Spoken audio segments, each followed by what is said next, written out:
Ashaamar kafuun akkam jirtu daawwattoota keenya. Kun qophii waa'ee keenyaati. Qophiin waa'ee keenyaa kan guyyaa har'aa dhimma ashaaraa magariisaa irratti kan mari'atu ta'a. Marii kanaaf ogeessota lama as of bira qabaa. Obbo Sufiyaan Abdurrahmaan Baalataa Kombolchatti leenjisaa muummee qabeenya uumamaa fi ogeessa bosonaati.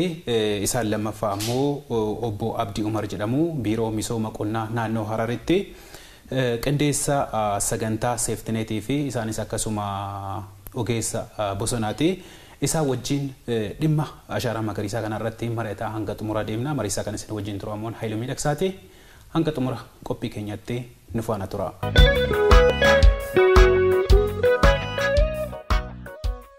Keessummoota keenya as stuudiyoo Hararitti waamicha keenya kabajtanii waan nuuf argamtaniif ulfaadha galatoomaa isiniin jedha.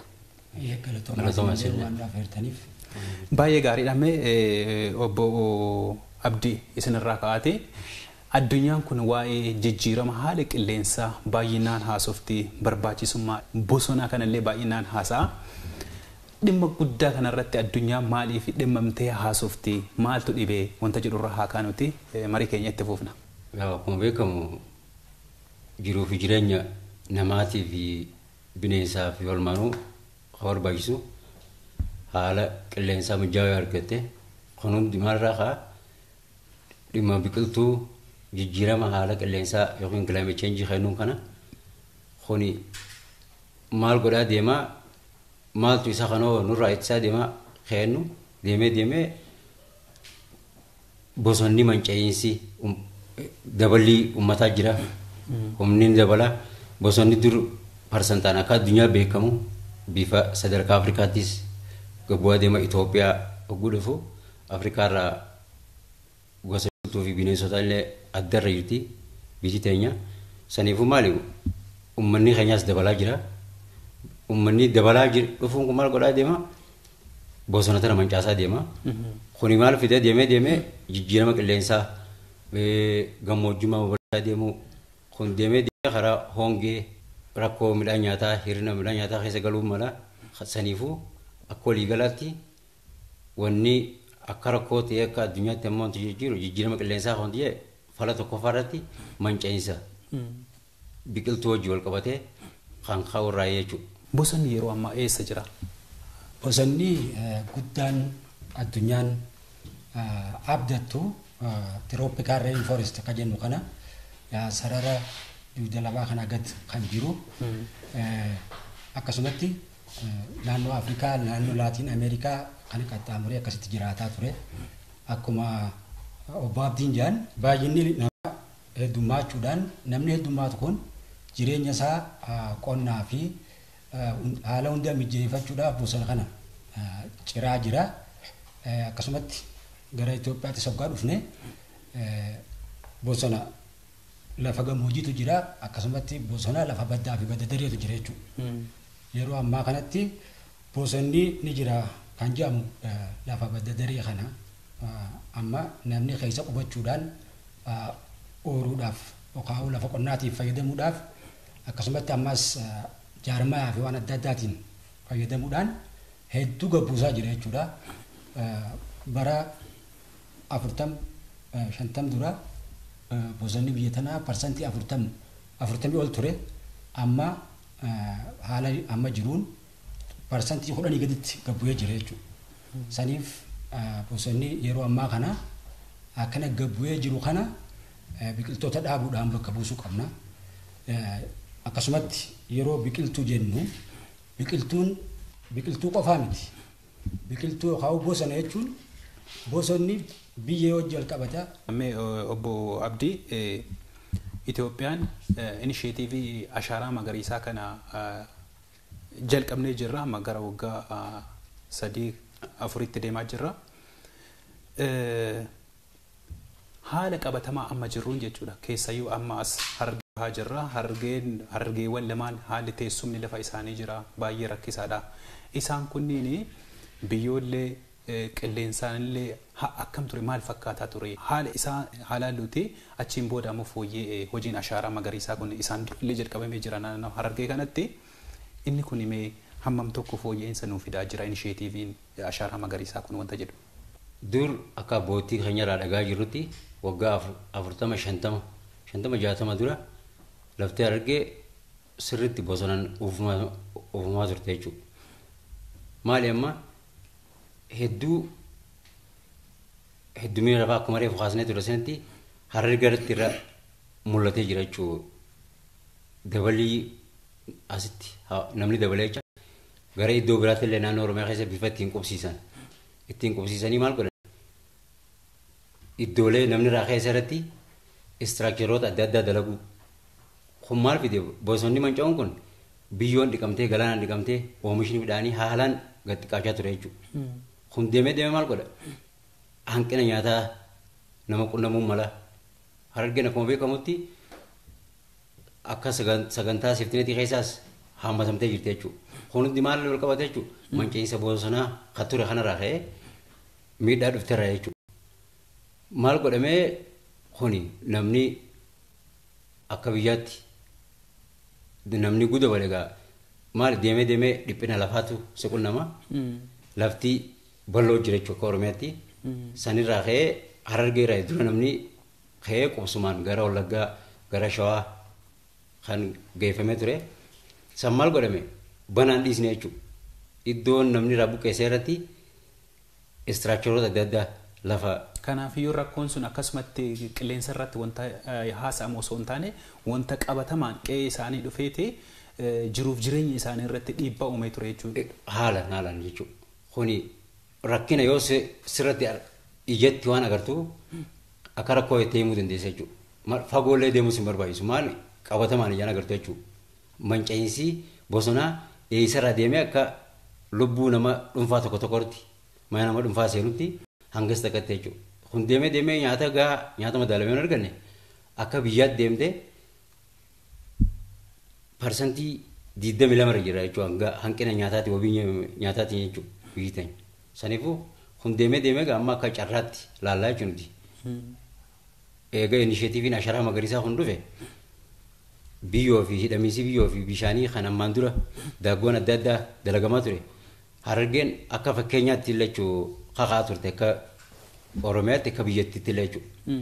Muuxannoo jiraaf as fidanii asirraa gara Tigraay gara naannoo Amaaraa hanga muuxannoo takkatti jechuudha. Naannolee ollaatiif illee hanga ta'anitti. Amma maali ashaaraa magariisaa wajjin wal qabatee istiraakcharoonni dalagame kun hundi biqiltuun bakka buufama. Biqiltuun tun bifa salphaatti qabattillee jechuudha. Akka carraa ta'ee egaa rakkoo isii qunnamtarraa Harargeen deemtee booda hojii isaan dalagan carraa lama daatteef jechuudha. Ashaaraa magariisaa akka Harargee dhufuun kun deemee biqiltuulee akka biyyattiitti jirtu. Biyyi teenya jechuun agirooekooloojii 17 ol qabdi.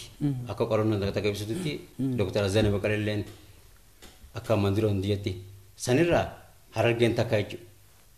Kun maali deemee agirooekooloojii tana keessatti biqiltuun as taatu tan baala taatu ta boorana taatu adda addaa jechuudha. Deemtee maali akka addunyaatti harki 85 meediisinaal pilaantii jedhanii kan dawaaf ta'u biqiltuu keessa jechuudha. Biqiltuun dhuguu fudhame. Kana keessa harka 20 ol Afrikaa keessatti argama. Kan Afrikaa keessaa seera dhuftee gaanfa Afrikaa irratti akka jirutti muka gwennu muka ilaa hanga harama gadi jira jechuudha. Muka jiddu galeessa bush kennu kana jira. Kanoo herbis kennu jechuudha kan gara haramaa jiru kana. Kun hundi meediisinaal pilaantii. Mukkeen akka addunyaa jiran 60 hanga 70 kan jiru keessa 6 fi hanga 7 biyya teenya kanatti argamaa jechuudha. Kana keessaa dhibbeentaan 12 indami kan biyya Itoophiyaa qofa jiru jechuudha. Dhimmi ashaaraa magariisaa kun dhimmuma bosonaa qofa moo dhimma biyyeessa dhimma bishaaniiti yeroo baay'ee hin kaafama waan ta'eef isaa kana namni akkam godhee haa hubatu. Asirratti wanni tokko bu'aa qabeessa ta'ee galma kan ga'uu danda'u hubannaa sirriidhaa qabaachuudha qaba jechuudha. Hawaasni ashaaraa magariisa kanarratti ogeessilleen akkasumatti hawaasni waan kanarratti hirmaatulleen hubannaa sirriidhaa qabaachuu qaba. Bifa kanaan galmaas ga'uu danda'a. Kanaaf wanni qabachuu qabnu hoggaa bosona yookaan biqiltoota hoggaa jennu biqiltoonni biqiltoota qofaa miti. Biyyee hojii wal qabata, bishaanii hojii wal qabata, akkasumatti haala qilleensa naannoo yookaan isa maayikiroo kilaayimeet jennu kana hojiinis wal qabata jechuudha. Kana hoggaa walitti qabnee ilaalle yoo haalli biyyee fooyya'ee, haalli biqiltootaa fooyya'ee, haalli bishaan keenyaa yoo kan fooyya'u taate haalli qilleensa naannoo illee fooyya'aa deema. Kun hundi fooyya'ee jechuun jiruu fi jireenya namaatiif mijaawaa ta'a jechuudha. Wanni namni irraa baqatuuf naannoo irraa baqatuuf hin jiru jechuudha.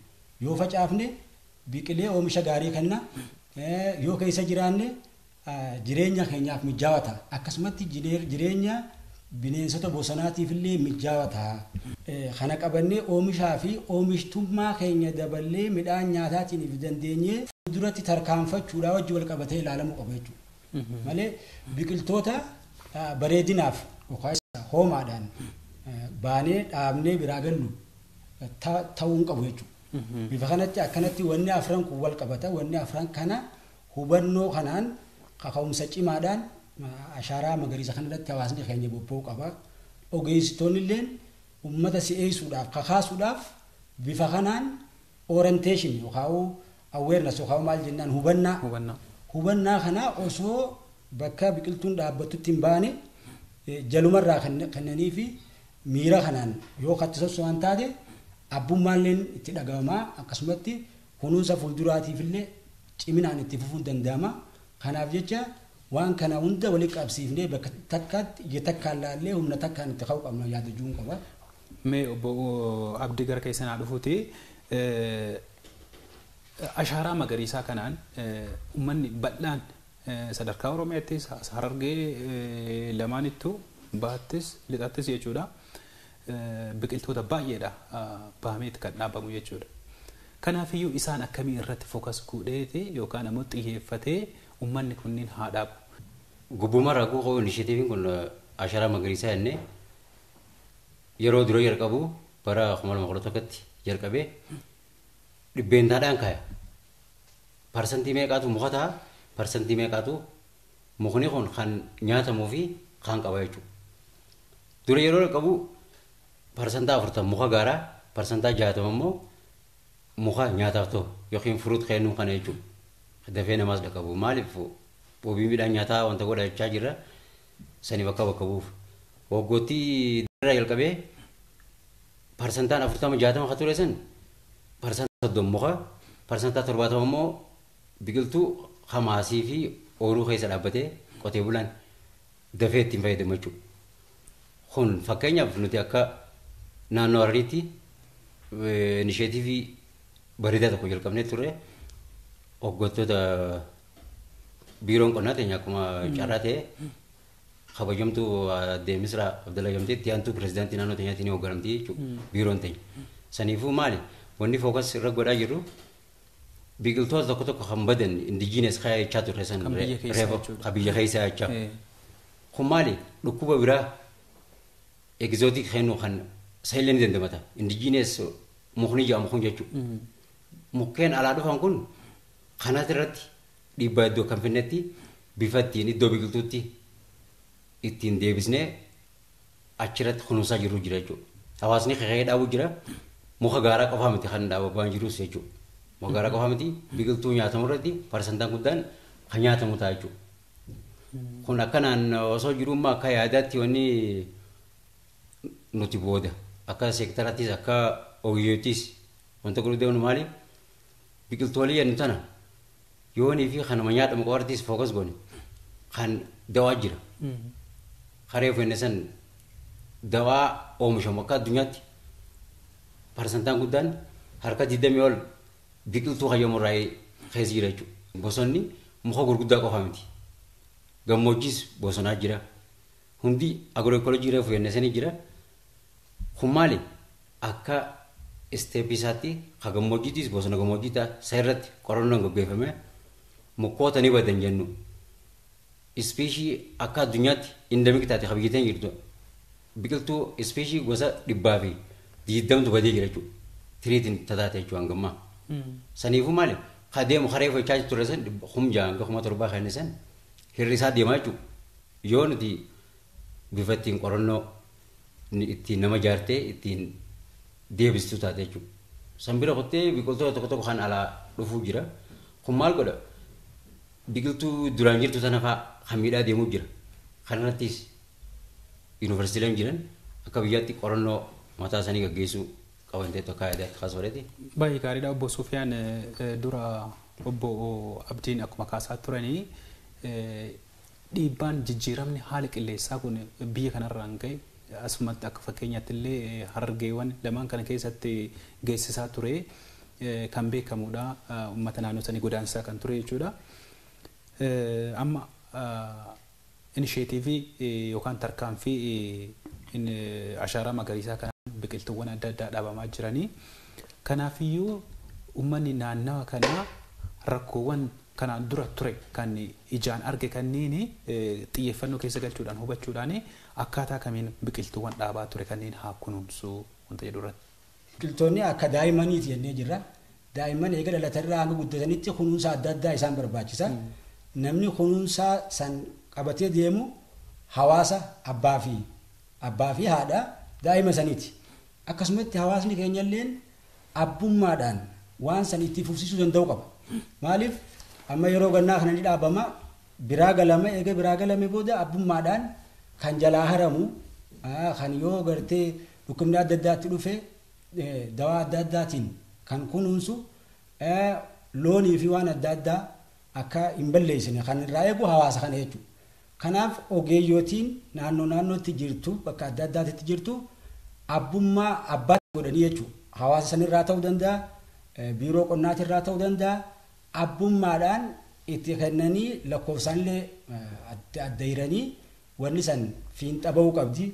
Maaliif biqiltoonni kun eega jiruu fi jireenya keenya jaameetti amaname ikonomikaalii muka san gurgurachuudhaan irraa fayyadamuu danda'an, dawaa addaa achi keessaa harkachuu danda'an, lafa oomishaa fi oomishtummaan sii gabbu'ee kana biyyee kunuunsuudhaan haala qilleensaa mijeessuudhaan oomishaa fi oomishtummaalleen achirraa dabaluu ni danda'a. Jedhamee hawaasni itti amanee waan kana abbummaadhaan akkasitti geggeeffamuu qaba. Bifa kanaan bu'aa qabeessa ta'a. Guyyaa tokko dhaabnee yoo kan biraa gallu taate wanni kun bu'aa qabeessan ta'u. Kanaaf itti amannee akkasitti hubannaa kana ififis qabannee hawaasa keenyaas qabsiisuu qabna jeetiin amana. Bifa kanaan dhaabbiin kun itti deemuu qabu. Akkasumatti hanga danda'ametti nutillee keessatti argamnee bakka adda addaatti jajjabeessaa jirra. Amma gaa miidiyaan hedduu barbaachisaadha. Nama hedduutu nu dhaga'a hoggaa miidiyaatti as baane ogeeyyoonni bosonaa akkasumatti qaamni dhimmi ilaallatu bifa kallattiidhaan waan kana kanatti ashaaraa magariisa kana jajjabeessinee carraa kanatti fayyadamnee jijjiirama fiduu qabnaa jenneeti amanna. Kuni miidiyaan asirratti lafee duudaati jechuudha hawaasa biraan ga'uudhaan. Akkasumatti har'a qofa ka dubbatame kanillee osoo hin taane yeroo biraatillee biqiltoonni san maalirra gahan parsantii meeqaatutu qabate parsantii meeqaatu kajuu akkasumatti ogeessota yaamanii qilleensa irraan ga'uudhaan irreena jiru san guutaa deemuudhaan perfekti ta'aa deema jechuuf dura haala kanaan ilaalamuu qaba jeetii yaada.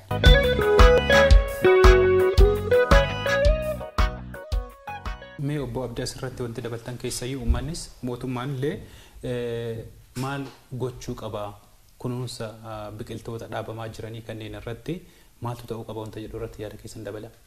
Ishee maali akkuma obbo Sufiyaan kaasanitti uummanni faayidaa isaa argee jira. Ni kunuunsallee waggaa qabataman jechuudha.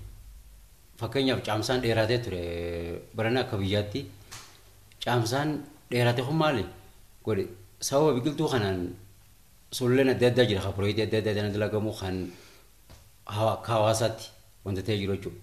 Kun hundi bifa biqiltuun keessa dhaabbattee jecha margallee hedduu wanta godhee ture jechuudha. Rakkoon qoonqoo beelladaa tan silaa uumamtee akka guututti biyya wanta gootaa turte hanga tokko hir'isee jechuudha.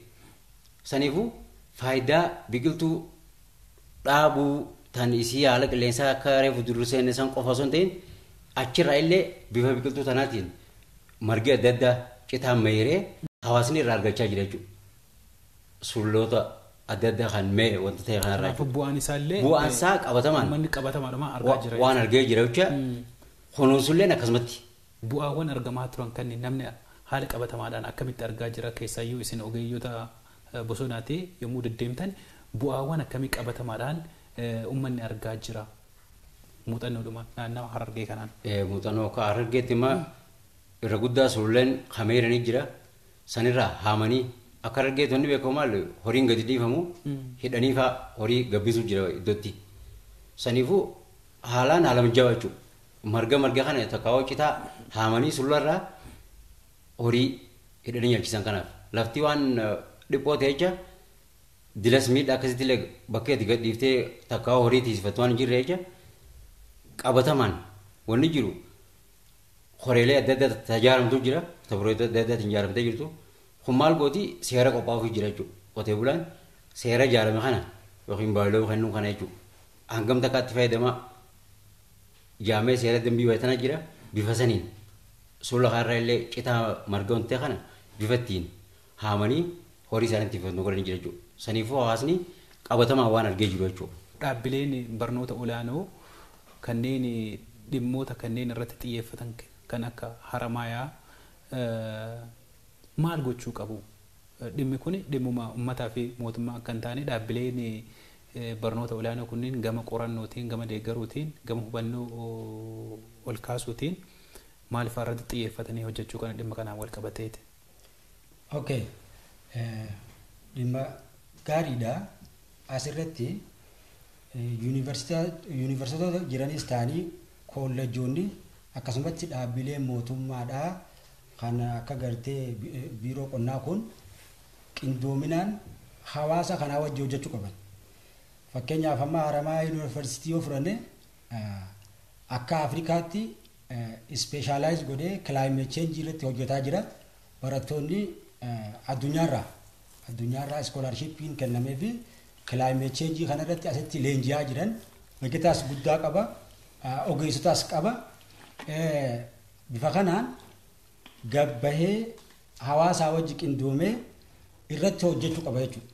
Fakkeenyaaf amma bara 5 dabre kana qabatamaan Haramaa yuunivarsiitiin bishaan haroo Haramaa kan badee ture hawaasaa wajji ta'uudhaan qorattoota addunyaarra jiran wajji ta'uudhaan akkamitti badee kan jirurraa qorachuudhaan naannoo isaa kan jiru san biqiltoota dhaabuudhaan kunuunsuudhaan bishaan sana haala bareedaadhaan deebi'ee jira.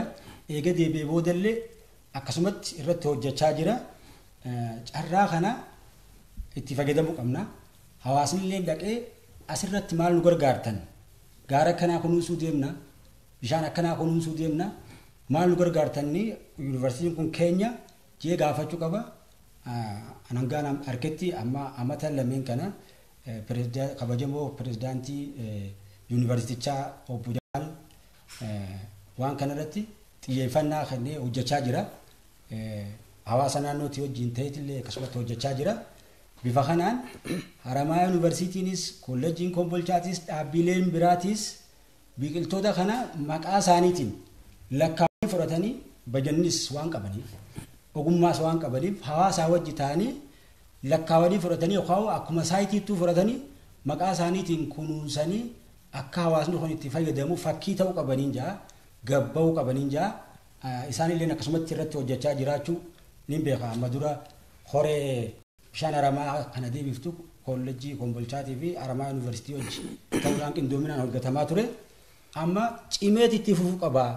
Yeroo mootummaan ashaaraa magariisa jedhee humnatee gubbaadhaa gad dhufe kanatti nutis cinaa dhaabbannee carraa kana fayyadamuudhaan gaarroon keenya kan gartee magariisa uffatee ture kan dhabame san deebisuu qabna. Akkasumatti laggeen keenyallee kan gogees jira kan qallatee jira deebisuu qabna. Eegama hojiin kun eegalame waan hedduutu deddeebi'aa jira. Sadarkaa maal irra jira? Fakkeenyaaf harri Haramaayaa kanaan dura gogee ture hojiidhuma yuunivarsiitiin kun xiyyeeffannoodhaan hojjetaa tureen amma jijjiiramni akka jiru argee jira. Amma Finfinneedhaa as gara Harar yommuu dhufu jechuudha. Isinillee yuunivarsiitii Harmaayaa wajjin ta'uudhaan piroojeektii bishaan Harmaayaa badee ture kana deebisuu irratti hojjetaa turtan waan ta'eef fooyya'insi jiru maal fakkaata? Amma yeroo ammaa fooyya'insi jiru bareeda akkuma gartan kana bishaan amma guuteeti jira. Garuu maali qotee bulaa hedduudhaatu bishaan kana achirraa mootoraan darbee kuduraa fi muduraatti oomisha. Kana ammas kunis jiruu fi jireenya isaaniiti yeroo hunda wal dandeessisuudha. Wal dandeessisuudha. Haala gartee isaan mootoraa fi kana eela mataa isaanii qotatanii eela san itti fayyadaman fa'a haala mijeessuudhaan akkasumatti hubannaa hawaasaa kennuudhaan biqiltoota dhaabuudhaan amma haala gaarii irra jira. Garuu ammallee amansiisaadhaa miti. Kanaafuu deebi'ee dhabamuu danda'a.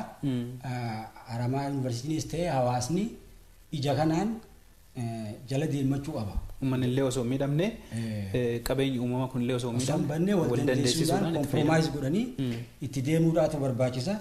Amma haala kanarra jira akkasumatti bishaan xixiqqaan bakka biraatis deebi'ees ni jira. Sulula adda addaa akkuma obbo Abdiin kaasetti kan maqaa isaa dhooyinee amma bishaan kun deebi'ee jira.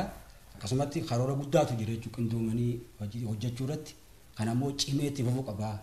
Yaada jiruun dabarfachuuf. Itoophiyaan hojii ashaaraa magariisaa kana baay'inaan itti deemaa jirti waggoota arfan kana jechuudha akkuma qabatamaadhaan argine. Garuu rakkoon jijjiirama haala qilleensaa rakkoo Itoophiyaa qofa miti rakkoo addunyaa maraati. Kanaafuu addunyaan akkamitti Itoophiyaa bira dhaabbachuu qabdi akkamitti gargaaruu qabdi. Hojiin ashaaraa magariisaa asitti hojjetamu kuni biyyoota kaaniif illee bu'aa qaba waan ta'eef akkaataa kamiin addunyaan Itoophiyaa bira dhaabbachuu qabdi. Asumaan illee waa'ee kaarban tireedingii kanneen illee osoo naa kaaftanii. Maali haara inisheetifoota adda addaa ture biyyi teenya sadarkaa akka addunyaatti illee akka Afrikaatti illee eegee inisheetiifileen kun xeenasitti qorannoo adda addaa akka ibsitutti bara 2006 eegalee ture waan gaarii mataa immoo Nobel Peace Prize kan wanti isaa fayyaa ture inisheetiivni achirraa ka'ee jechuudha Green Initiative isaa jalqabee ture ashaaraa magariisaa kayyoomsaan achirraa jalqabee ture kana keessa Itoophiyaan biyya sadaffaate jechuudha eega kana fudhattee booda bara 2019 jechuudha akka wantaatti biyyi teenya kan jalqabdee kun gamaal goote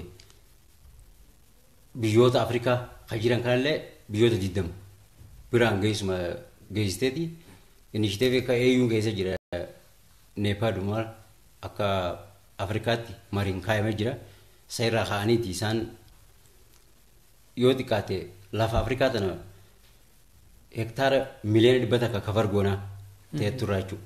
Biyyi teenya maal kun akka abbaa taatee AU irrattis wanta qabnu jecha akka abbaa taatee eeguu wanta goote fakkeenya baruma dabre kana fudhachuu dandeenya biqiltuu akka biyya teenyaatti oomisha Itoophiyaatti oomishina jiru tana naannoon ollaa kan jiran maaliif afaaniin jechuu osoo hin ta'in hojiidhaan qabatamaa waan ta'e takka agarsiisaa jira jechuudha. Biqiltuu ifii kunuunsine biqiltuu warra Keeniyaa, Jabuutiif, Soomaaliifis naannoo ollaa jiraniif bifa ittiin dhiyaatutti kun maali keenya kanarraa jalqabanii akka wanta jedhaniif jechuudha. Qilleensi addunyaa kana kana raasaa jiru kun dur nuuf carra warra biyyoota guddatiniif kana keessa Itoophiyaan takka waan taate jecha guddachaa jirtu waan taate jecha nuuf carra jechuudha. Egaa rakkoon kaampaaniin adda addaa dhuftee qilleensa faltee addunyaa balleessite yoo jalqabde gaddeebi'uudhaaf bajeta feeteetti ramaddee si rakkisaa jechuudha. Nuti waan jiru haala qilleensa falamee kan jiru kana dursinee biqiltuu tanya tana akkanatti bifa ashaaraa magariisaatiin jenna kana wanta goone nadaajii isaan jaalan olitti kaarban tireedii kana maallaqa doolaaraan biyya tanaaf hawaluu danda'an jechuudha. Osoo hin jaalatin hanga badhansisii wanta jedhanis kana qabattee biyyattii kanatti murattee deemnaan waan jijjiirama qabataman agaruu wanta jecha osoo hin jaalanne biyyattiillee deeggaraa deemti. Maali akka carraa ta'e nuti biyyi teenya mootummaan murannoo waan qabu jecha hangan takka deemuusaa waan guddoodha. Kun akka ati reefu haaqsanitti immoo carraa guddaa kana dhaabbilee olaanoon keenya hundi hojjechuu qaban jee sanumanutti qootan obboleessa kiyya lafa asirratti saniin dabalu maali? Dhaabbileen qorra yuunivarsiitiilee adda addaa keenya kan jiran wanni isaan irratti fookas godhaa jiran amma maali? Midhaan irratti boqqolloo bishingaa qorannoo adda addaa geessu waan nyaatamu qofa irratti jechuudha. Kana qofa ta'uu hin qabu. Amma biqiltuu dhaabnechaa biqiltoota badan faa asii badaa jiranii akka Afrikaatti biyya tana akka fakkeenya godhu. Amma dura muummichi ministeera keenyalleen akka laaftutti ilaalinaa jee bifa ittiin paarlaamaan dubbatee jira. Waan sirriidha jechuun carraa hin qabnu biqiltoota adda addaa kabadee jira. Yuunivarsiitiilee tana keessa ogeeyyooti jira. Kun maali? Biqiltuutamtu badaa jira qorannoo gaggeessanii wanta jechuun qaban jechuudha kaarratti. Kuni maal nuuf fayyadaa biqiltuun indijiinees taate tanoo indemik taate tan as jirtu bifa salphaatti qabachuu dandeessa jechuudha. Amma irra guddaa biqiltuu biliyoona hangana dhaabna. Amma biliyoona 20 dhaabne hanga 4 hanga 50. Biliyoona 20 nuti dhaabnu kana caalaa biliyoona 20 akkasii bahuu malti jechuudha biqiltuun. Kun maaliif iddoo biqiltuu irra dhaabnu kanatti lafa ni daangeessina jechuudha. Lafa daangeessitu tana keessatti uumamaan biqiltuun ta waggaa 50 waggaa 100 firiinsii lafa keessatti jira jechuudha biyya keessa jiimbaan kennaan kan. Kuni kanaatu biqilaa jechuudha. Biqiltuun nuti achi lafa kunuunsinee dhaabnu tana caalaa biqiltuun uumamaan achi keessatti awwaalamtee jirtu jiimbaan kee uumamaa jechuudha. Kana keessaa biqiltoota bahuu jira. Kun hundi biqiltoota indamik ta'an jechuudha. Nuuf carraa guddaa jechuudha kun hundi. Saniifuu maali? Kana eenyu irra dalaguu qaba? Dhaabbolee teenya tan qorannoo yuunivarsiitota keenya adda addaa kan jiran jechuudha. Warri kun ammaas maali?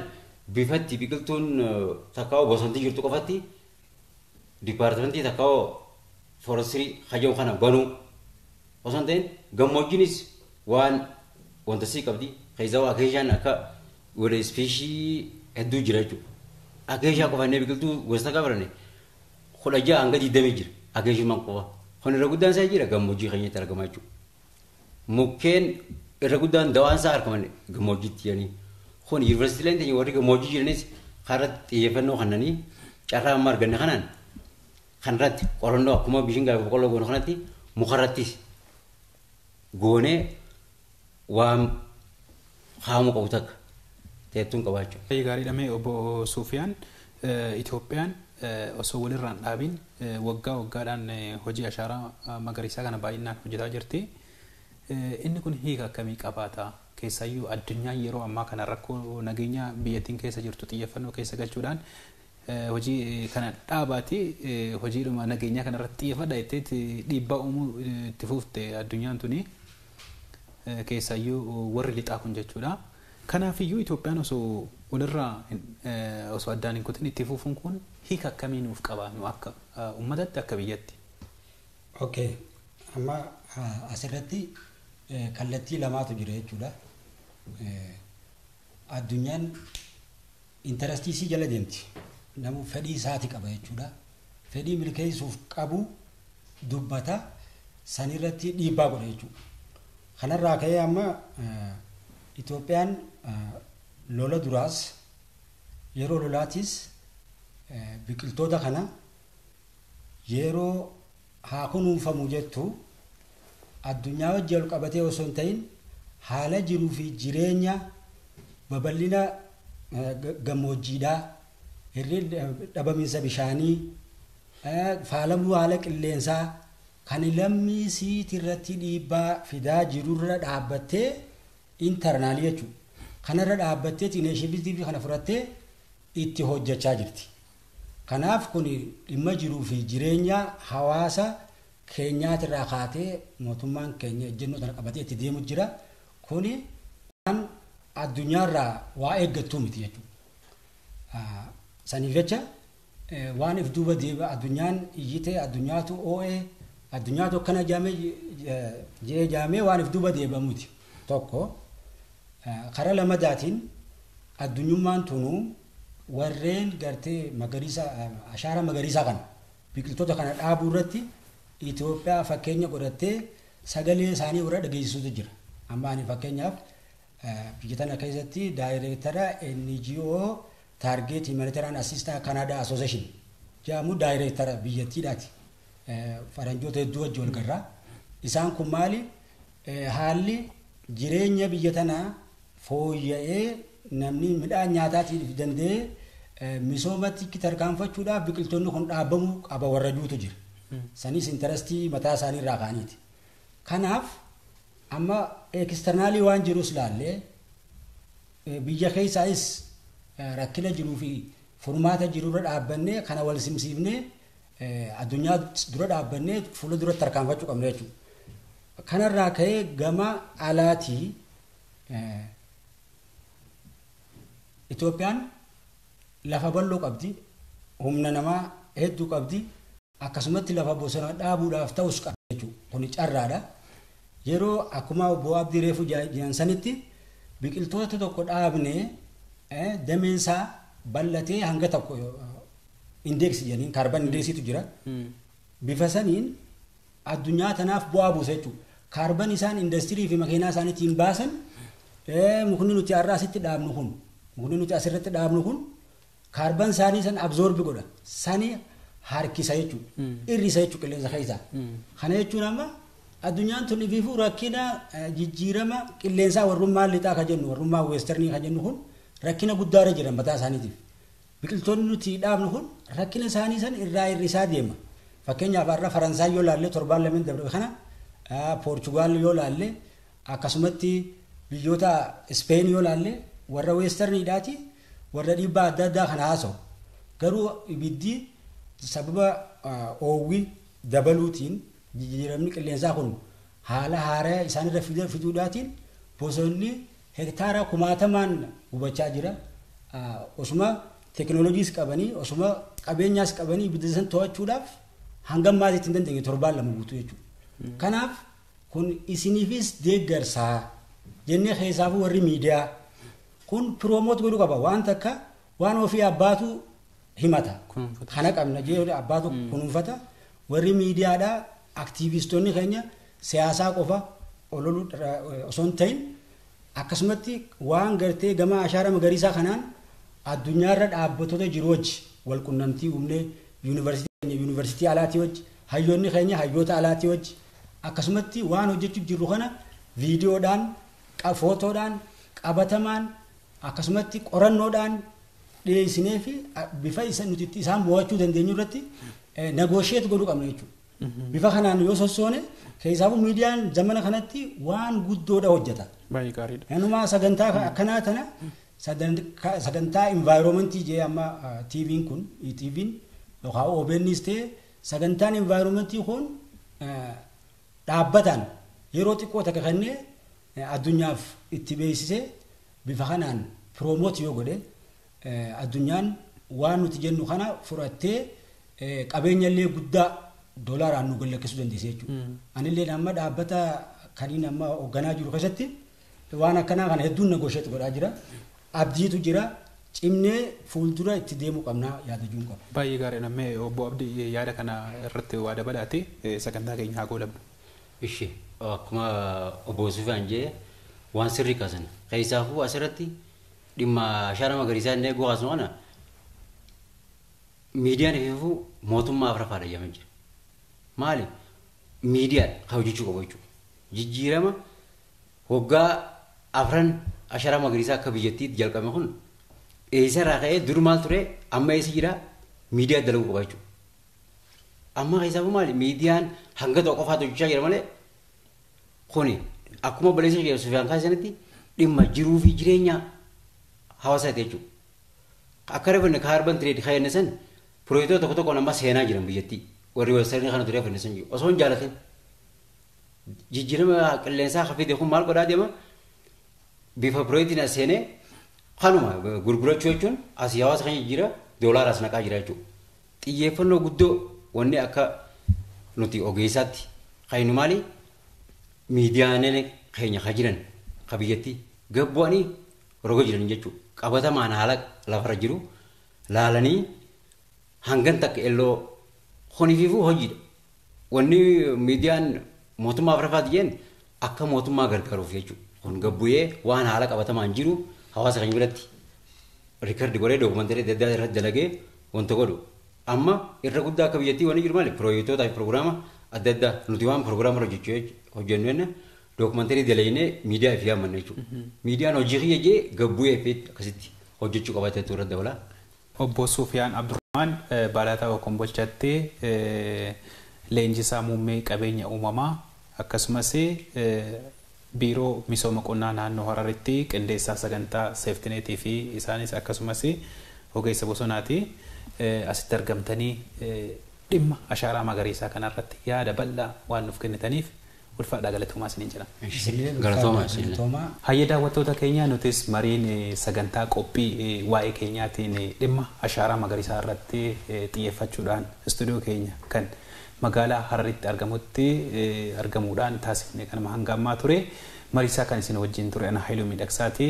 Marii biraatiin hanga wal agarrutti turtii gaarii.